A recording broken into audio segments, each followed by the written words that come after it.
SKS என்று குறிஞ்சிப்பாடி மக்களால் அன்புடன் அழைக்கப்பட்டவர் எஸ்கே சம்பந்த முதலியார். எம்பியாகவும் எம்எல்சியாகவும் மக்களுக்கு சிறப்பாக பணியாற்றியவர். தான் பிறந்த நெசவாளர் சமூகத்துக்காக மிகவும் சிறப்பாக பணியாற்றினார். கடலூர் மாவட்டம் குறிஞ்சிப்பாடியில் மிக செல்வந்த குடும்பத்தில் பிறந்தவர். நெசவு தொழில் மற்றும் ஜவுளி சார்ந்த தொழில் செய்யும் சமூகத்திற்காக தன் வாழ்நாளை அர்ப்பணித்தவர். மிகவும் நேர்மையான அரசியல்வாதி இவர். அண்ணாவின் மிக நெருங்கிய நண்பர். இவர் என்னென்னா அதாவது முன்னாள் எம்பியாக இருந்திருக்காரு, எம்எல்சியாக இருந்து பணியாற்றியிருக்கார்.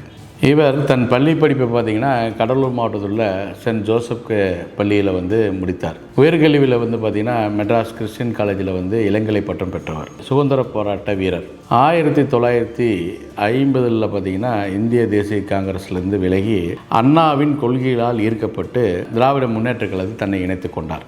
மெட்ராஸ் மாநில சட்ட மேலவை உறுப்பினராக 4 முறை வெற்றி பெற்றவர். 1967 நடைபெற்ற இந்திய பாராளுமன்ற தேர்தலில் அரக்கோணம் திருத்தணி பாராளுமன்ற தொகுதியில் நின்று வெற்றி பெற்றார். குறிஞ்சிப்பாடி விவசாய கூட்டுறவு சங்கத்தில் பல ஆண்டுகள் தலைவராக சிறப்பாக பணியாற்றினார். அதே போல் பார்த்தீங்கன்னா குறிஞ்சிப்பாடி நகர்மன்ற தலைவராக பல ஆண்டுகள் சிறப்பாக மக்கள் பணியாற்றியிருக்கார். மெட்ராஸ் மாநில கைத்தறி தொழில் மற்றும் வர்த்தக தலைவராக பல ஆண்டுகள் மிக சிறப்பாக பணியாற்றினார். மெட்ராஸ் மாநில கைத்தறி நிதி கழகத்தின் இயக்குநராக இருந்து மிக சிறப்பாக பணியாற்றினார். அதே போல தமிழ்நாடு கோப்டெக்ஸ் இயக்குநராகவும் தலைவராகவும் பல ஆண்டுகள் பணியாற்றினார். மிக சிறப்பாக பணியாற்றி கைத்தறி நெசவாளர் சமுதாயம் வாழ்வாதாரம் உயர மிகவும் சிறப்பாக பணியாற்றி பாடுபட்டார். காஞ்சிபுரம் காமாட்சி அம்மன் நூற்பாலையினுடைய தலைவராக மிக சிறப்பாக பணியாற்றி அந்த நிறுவனத்தை லாபத்தில் இயங்க வச்சார். இந்திய கைத்தறி ஏற்றுமதி மேம்பாட்டு கவுன்சிலுடைய நிர்வாக உறுப்பினராக பல ஆண்டுகள் பணியாற்றினார். அதன் மூலமா நம்ம கைத்தறி நெசவாளுடைய முன்னேற்றத்துக்கு அரும்பாடுபட்டார். அதே போல என்னன்னா இவர் அண்ணாவுடைய மறைவுக்கு பிறகு அரசியலிருந்து அவர் கொஞ்சம் விலகி இருந்தார்.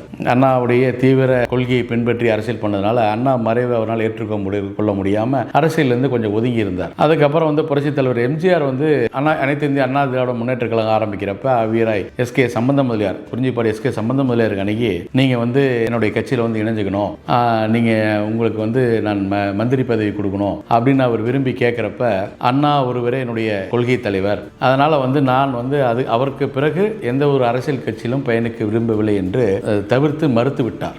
இவரின் உடன் பிறந்த சகோதரர் எஸ்கே வேலாயுத முதலியார் அவர்களின் நினைவாக என்ன பண்றாருன்னா குறிஞ்சிப்பாடியில் எஸ்கே வேலாயுத முதலியார் பெண்கள் கலை கல்லூரி என்ற ஒரு கல்லூரியை நிறுவுறார். அதே போல் பார்த்தீங்கன்னா எஸ்கே வேலாயுத முதலியார் உயர்நிலை பள்ளி என்ற ஒரு பள்ளியை கட்டமைக்கிறார். இன்னைக்கு அந்த குறிஞ்சிப்பாடியை சுற்றி இருக்கக்கூடிய மக்கள் கல்வி அறிவு பெறாங்க அப்படின்னா இவருடைய சகோதரன் தான் முக்கிய காரணமாகும். குறிஞ்சிப்பாடியில் 1947 தென்னிந்திய செங்குந்த மகாஜனசங்கத்தினுடைய மாநாடு நடைபெற்றது. அந்த மாநாட்டுக்கு தொண்டர்படை தலைவராக இருந்து நமது எஸ்கே சம்பந்த முதலியார் அவர்கள் சிறப்பாக பணியாற்றினார். அவருடைய சகோதரர் எஸ்கே வேலாயுத முதலியார் அவர்கள் அந்த மாநாட்டுக்கு வரவேற்பு குழு தலைவராக இருந்து மிக சிறப்பாக பணியாற்றினார்.